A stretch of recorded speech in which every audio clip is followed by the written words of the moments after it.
Hello everyone, நான் உங்கள் Dharshini.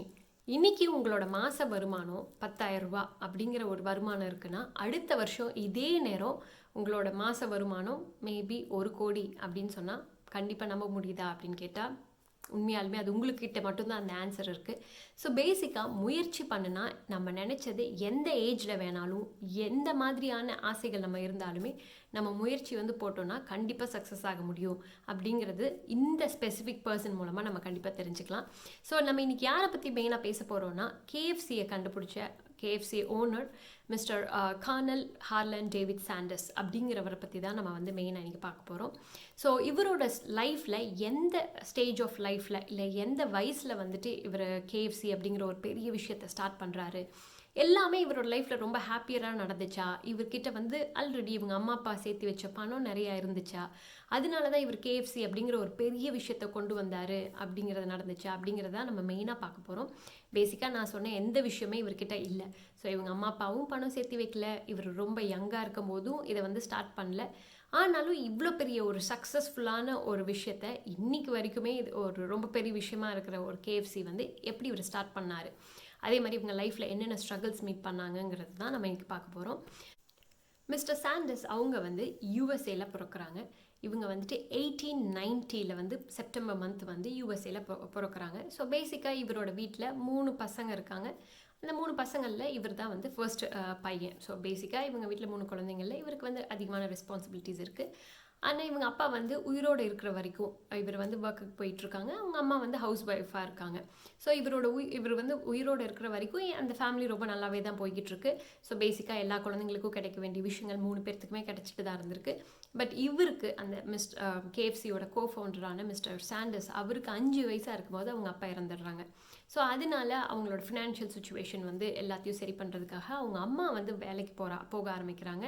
So அவங்க 3 பசங்க இருக்காங்கல்ல, ஸோ அதனால இவங்க வேலைக்கு போகணும். ஸோ யார் அந்த குழந்தைங்களுக்கு கரெக்டான டைமில் சாப்பாடு கொடுப்பாங்க. ஸோ அந்த எல்லா ரெஸ்பான்சிபிலிட்டியும் 5 வயசுலேயே மிஸ்டர் சாண்டர்ஸ் அவங்களுக்கிட்ட வருது. ஸோ அவங்க தான் அவங்க தம்பிங்களெல்லாம் பார்த்துக்கிறாங்க. ஸோ அவங்க தான் குக் பண்ணி கொடுக்கறது, இல்லை அவங்களுக்கு தேவையான விஷயங்களை பார்த்துக்கிறதுக்கு அந்த சின்ன வயசுலேயே அவங்க அதை பண்ணுறாங்க. ஸோ அதுக்கப்புறம் அவங்க படிக்க போயிட்டுருக்காங்க. ஸ்கூல் இது எல்லாமே போய்கிட்டுருக்கு. பட் பேசிக்காக அவர் 7th கிரேட் அந்த கிளாஸ் வரும்போது அவர் ட்ராப் அவுட் ஆகிடுறாரு. ஸ்கூல்லேருந்து அவர் ஓகே இது நம்மளுக்கு ஒத்து வராது அப்படிங்கிறதுனால ட்ராப் அவுட் ஆகிடுறாரு. அதுக்கப்புறம் நிறைய சின்ன சின்ன விஷயங்கள் பக்கத்தில் இருக்கிற ஃபார்ம் லேண்ட், ஸோ நம்மளோட ஊரில் வயல் அந்த மாதிரி சொல்கிறோம்ல, அந்த மாதிரி விஷயங்கள்ல எல்லாத்துலேயும் வேலை பண்ண ஆரம்பிக்கிறாரு. கொஞ்சமாக அமௌண்ட் கொஞ்சம் கொஞ்சமாக அவர் சேர்க்க ஆரம்பிக்கிறாரு. ஸோ இந்த மாதிரி குட்டி குட்டி வேலைகள் என்னென்னலாம் அவரை சுற்றி இருக்குமோ அதை தான் இனிஷியலாக ஸ்டார்ட் பண்ண ஆரம்பிக்கிறாங்க.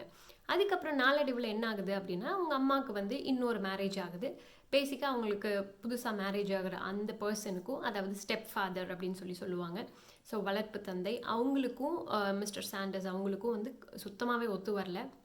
நிறைய ரொம்ப ப்ராப்ளம் அது மாதிரியெல்லாம் வந்துக்கிட்டு இருக்கு.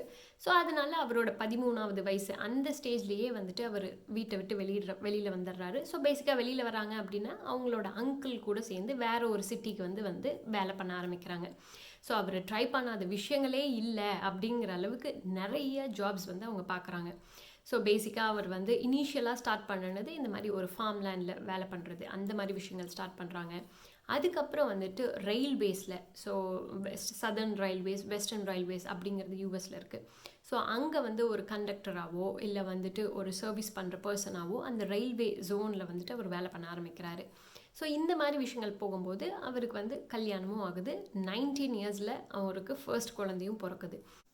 ஸோ 19 வயசுலேயே இவர் ஒரு ஃபாதர் ஆகுறாரு. ஸோ அதனால என்ன ஆகுது, அவங்களோட ரெஸ்பான்சிபிலிட்டிஸும் அதிகமாகுது. பட் அதுக்கெல்லாம் அவர் ரொம்ப பயப்படுற ஒரு ஆளும் கிடையாது. ஸோ அவர் என்ன பண்ணுறாங்கன்னா, டே டைமில் அவர்கிட்ட இருக்கிற அந்த ஜாப், குட்டி குட்டி லேபர் ஜாப், அதே மாதிரி இந்த ரயில்வேஸில் இருக்கிற ஜாப், இது எல்லாமே பார்த்துட்டு நைட் நேரத்தில் எக்ஸ்ட்ராவாக படிக்க ஆரம்பிக்கிறாரு. ஸோ பேசிக்காக இவர் லாயர் ஆகணும், அந்த லா ஃபீல்டில் படிக்கலாம் அப்படின்னு சொல்லி கரஸ்பாண்டன்ஸில் அதையும் படிக்க ஆரம்பிக்கிறாரு. ப்ளஸ் அது 3 வருஷம் ஆகுது, படித்தும் முடிச்சிடுறாரு. ஸோ அதுக்கப்புறம் என்ன ஆகுதுன்னா, இந்த ஃபேமிலி ரன் பண்ணுறதுக்கு நம்ம லாயராக ஆரம்பிக்கலாம் நம்மளோட ஜாபை அப்படின்னு சொல்லி ஒரு சக்ஸஸ்ஃபுல் லாயராகவுமே ஆரம்பிக்கிறாரு.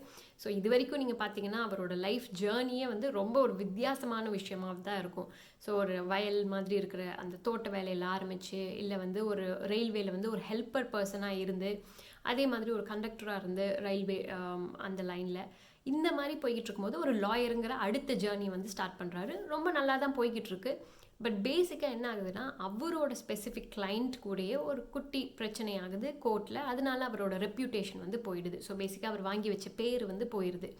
ஸோ நம்ம ஊர்லேயே நம்மளுக்கு வந்து தெரிஞ்சிருக்கும்ல, ஒரு லாயர் வந்து இந்த பர்சன் ரொம்ப நல்ல பர்சன் அப்படிங்கிற ஒரு நேம் வந்து போயிடுச்சுன்னா யாருமே அவங்களுக்கு கிளைண்ட் வந்து வரமாட்டாங்க.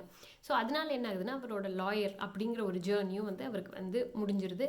ஸோ அதுக்கப்புறம் திரும்பியும் அவங்களோட ஃபேமிலிங்கிறது பார்க்கணும், அவங்களோட பசங்க பார்க்கணும், அந்த மாதிரி விஷயங்கள் ஆட் ஆன் ஆகும்போது அடுத்த வேலைக்கு நம்ம போகலாம், அடுத்ததாக நம்மளால் என்ன பண்ண முடியும் அப்படிங்கிறது தான் வந்து பார்க்குறாரு.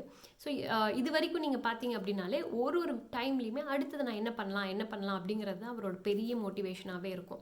அதுக்கப்புறம் ஒரு சேல்ஸ் பர்சனாக வந்து ஸ்டார்ட் பண்ணுறாரு அவரோட கரியரில் நெக்ஸ்ட் ஜேர்னி அப்படின்னு சொல்லலாம். ஸோ இதுக்கப்புறம் எப்போவுமே அவருக்கு பார்த்தா பிஸ்னஸ் பண்ணணும் அப்படிங்கிற ஒரு ஆசை வந்து இருந்துக்கிட்டே இருந்திருக்கு.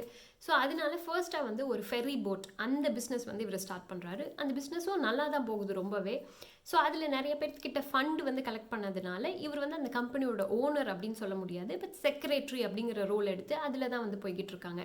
பட் அந்த ரோலுக்கு நான் ஃபிட் இல்லை அப்படின்னு அவரே ஓப்பனாக சொல்லிட்டு அதுலேருந்து ஸ்டெப் டவுனும் ஆகுறாங்க. ஸோ பேசிக்காக அந்த கம்பெனி விட்டு வெளியிலையும் வந்துடுறாங்க. ஸோ அதுக்கப்புறம் வந்து லேம்ப் அந்த பிஸ்னஸ் வந்து ஸ்டார்ட் பண்ணுறாங்க. பட் அது அவ்வளோ தூரத்துக்கு நல்லா வந்து போகலை. ஸோ இந்த மாதிரி அவர் நிறையா ஜாப்ஸ் வந்து ட்ரை பண்ணி நிறைய ஜாப்ஸில் ஒர்க்குமே பண்ணிவிட்டு இப்படி லைஃப் இவருக்கு போய்கிட்டு இருக்கும்போது பேசிக்காக நம்ம எக்கானமி அப்படிங்கிறது ரொம்ப இம்பார்ட்டண்ட். நம்ம இப்போ ஜாப் தேடுறோம் அப்படின்னா நம்ம தேடுறது வந்து எவ்வளோ தூரத்துக்கு நம்ம முயற்சி பண்ணுறோங்கிறதும் இம்பார்ட்டண்ட். அந்த கண்ட்ரியில் அந்த டைமில் ஜாப் ஆப்பர்ச்சுனிட்டிஸ் இருக்கணும் அப்படிங்கிறதும் ரொம்ப ரொம்ப இம்பார்ட்டண்ட். ஸோ அந்த டைம் இப்போது இவர் இந்த இருக்கிற காலகட்டம் வந்து என்னென்னா 1920லேருந்து 1930 வரைக்கும். ஸோ ஹிஸ்ட்ரி வந்து தெரிஞ்சவங்களுக்கு இந்த கிரேட் டிப்ரெஷன் அப்படிங்கிற ஒரு பீரியட் தான் இது. ஸோ யூஎஸ் ஸ்டாக்ஸ் எல்லாம் வந்து படுபயங்கிறதுக்கு ரொம்ப ரொம்ப கம்மியாக போன காலகட்டம். அந்த இடத்துல நிறைய ஜாபே வந்து இல்லவே இல்லைங்கிற மாதிரியான ஒரு காலகட்டம். ஸோ பேசிக்காக அந்த 10 வருஷங்கிறது எல்லாருக்குமே ரொம்ப ஒரு ஹார்டரான பீரியட் எக்கானமி, யூஎஸ் எக்கானமியை பொறுத்த வரைக்கும் தான். ஸோ அது வந்து மிஸ்டர் சாண்டர்ஸ் அவங்களுக்குமே அதே மாதிரி நிலைமை தான். ஸோ அந்த டைமில் வந்து அவர் வீட்டு பக்கத்தில் இருக்கிற நெய்பர்ஸ்க்கு எல்லாத்துக்கும் வந்து அந்த சிக்கன் ரெசிபி செஞ்சு வந்து கொடுக்கலாம், இல்லை வந்து ஃபுட் ரிலேட்டடான விஷயங்கள் வந்து செஞ்சு கொடுக்கலாம் அப்படிங்கிற பிஸ்னஸும் அவர் ட்ரை பண்ணுறாரு.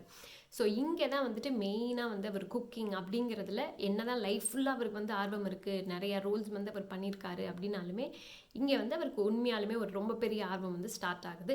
ஸோ இதுக்கப்புறம் என்ன அவர் முடிவு பண்ணுறாருனா, நம்ம ஏன் வந்து நம்மளோட ஓன் ரெசிபி வந்து ரெடி பண்ணக்கூடாது, ஸோ சிக்கன் ரெசிபி அப்படிங்கிறது நானே ஏன் ரெடி பண்ணக்கூடாது, இந்த ஐட்டம்ஸ் எல்லாம் தான் நான் போடணும், இந்த பேட்டர்னில் தான் வந்து ரெடி பண்ணணும் அப்படிங்கிற ஒரு ஐடியாவை வந்து திங்க் பண்ண ஆரம்பிக்கிறாங்க. ஸோ இப்படி போய்கிட்டு இருக்கும்போது வேர்ல்டு வார் 2 அப்படிங்கிற ஒரு விஷயமும் நடுவில் வருது. ஸோ இவ்வளோ பிரச்சனைகள் வந்தாலும் பர்சனலி நீங்கள் யோசிச்சு பார்த்தீங்க அப்படின்னா எந்த பேக்கப்புமே கிடையாது. அவங்களுக்கு வந்து 3 பசங்க இருக்காங்க, 3 குழந்தைங்க இருக்காங்க. ஸோ இவ்வளோ விஷயங்கள் வந்து இருந்துக்கிட்டு இருக்கும் போதுமே நான் வந்து ஏதாவது அடுத்தது பண்ணணும் அப்படின்னு சொல்லி அந்த விஷயங்கள் மட்டும் போய்கிட்டே இருந்திருக்கு. ஸோ அந்த ஸ்டேஜில் வந்து அவருக்கு வயசு 65 வயசு ஆகுது. ஸோ அப்போ என்ன ஆகுதுன்னா அவரோட பென்ஷன் அமௌண்ட் வர அந்த ஸ்டேஜே வந்துடுது. ஸோ பேசிக்காக இந்த ஐடியாலாம் நினச்சி வச்சுருக்காரு. ஸோ 65 வயசில் அவருக்கு வர பென்ஷன் அமௌண்ட் செக் வந்து $105. ஸோ இன்றைக்கி அமௌண்ட்டுக்கு ரஃப்லி பார்த்தோம் அப்படின்னா 8000 ரூபா. நீங்கள் யோசிச்சு பாருங்கள், உங்கள் கையில் வெறும் 8000 ரூபா தான் மாதம் வருதுன்னா 65 வயசு ஆயிடுச்சுன்னா நீங்கள் என்ன பண்ணியிருப்பீங்க அப்படிங்கிறது. ஸோ பேசிக்காக அங்கே தான் ஒரு பெரிய டிஃப்ரென்ஸே இருக்குது. யார் வந்து சக்ஸஸ் அடைய போகிறாங்க அப்படிங்கிறதும், யார் வந்து ஒரு நார்மல் பர்சனாக இருக்க போகிறாங்க அப்படிங்கிறதும். ஸோ அதுதான் வந்து மிஸ்டர் சாண்டர்ஸ் அவங்க KFC கோஃபவுண்டரோட பெரிய டிஃப்ரென்ஸ் ஒரு டேர்னிங் பாயிண்ட்னே சொல்லலாம். ஸோ அந்த 65 வயசில் என்ன பண்ணுறாருன்னா, அதுக்கப்புறம் கொஞ்சம் அமௌண்ட் வந்து கடன் வாங்கி நம்ம பிஸ்னஸ் ஸ்டார்ட் பண்ணலாம் அப்படின்னு முடிவும் பண்ணிடுறாரு. அவரோட ரெசிபி சிக்கன் ரெசிபியை வந்து ரெடியும் பண்ணி அதை வந்து ஃபர்ஸ்ட் ஒரே ஒரு ஸ்பெசிஃபிக் ரெஸ்டாரண்ட்டில் ட்ரை பண்ணவும் ஆரம்பிக்கிறாரு. அந்த ரெஸ்டாரண்ட்டில் ட்ரை பண்ணும்போது என்ன ஆகுதுன்னா, அவங்களோட அடுத்த வருஷம் இமீடியட் நெக்ஸ்ட் இயர் ரெவென்யூவில் 75% ரெவென்யூ வந்து ஹையர் ஆகுது. அது வந்து வெறும் இந்த சிக்கன் ரெசிபினால் மட்டுமே தான். ஸோ இது வந்து பேசிக்காக ஃப்ரை பேன் சிக்கன் ரெசிபி அந்த கான்செப்ட் பேஸ் பண்ணி தான் வந்து இந்த KFCயோட சிக்கன் ஃப்ரை வந்து வருது. ஸோ இப்படி தான் அவரோடது ஃபர்ஸ்ட் ஸ்டார்ட் ஆகுது 65 வயசுக்கு அப்புறம். அதுக்கப்புறம் என்ன இவர் வந்து சோலாக பிலீவ் பண்ணுறாருனா, ஃப்ரான்ச்சைஸ் பண்ணலாம், இந்த KFCங்கிற பிராண்ட் வந்து ஃப்ரான்ச்சைஸ் பண்ணலாம். ஸோ பேசிக்காக இவர் ரெசிபி வந்து கொடுப்பாங்க, யார் வேணாலும் KFCங்கிற நேம் வந்துட்டு இவங்களுக்கு ஒரு அமௌண்ட் பே பண்ணிவிட்டு KFCங்கிற நேமில் ரன் பண்ணலாம். இவரோட ரெசிபி பேசிக்காக வந்து யூஸ் பண்ணியிருக்கணும் மெயினாக. ஸோ இந்த மாதிரி கான்செப்டில் ரொம்ப ஃபாஸ்ட்டாக க்ரோ ஆகுது. ஸோ பேசிக்காக யூஎஸ் அப்படிங்கிற ஒரு இடம் மட்டும் இல்லாமல் US, UK and of course Canada, Australia, இந்த மாதிரி நிறைய கண்ட்ரீஸில் வந்து இது நினச்சி கூட பார்க்கவே முடியாத அளவுக்கு வந்து க்ரோ ஆகுது. ஸோ இவர் இறந்து போகும்போது கேஎஃப்சி, அவர் எப்போ இறந்து போகிறாரு அப்படின்னா 1980 அவரோட 90வது வயசில் வந்து இறந்து போகிறாரு. பில்லியன்ஸ் ஆஃப் அமௌண்ட்டுக்கு தான் அவர் வந்து அதிபதியாக இறந்து போகிறாரு.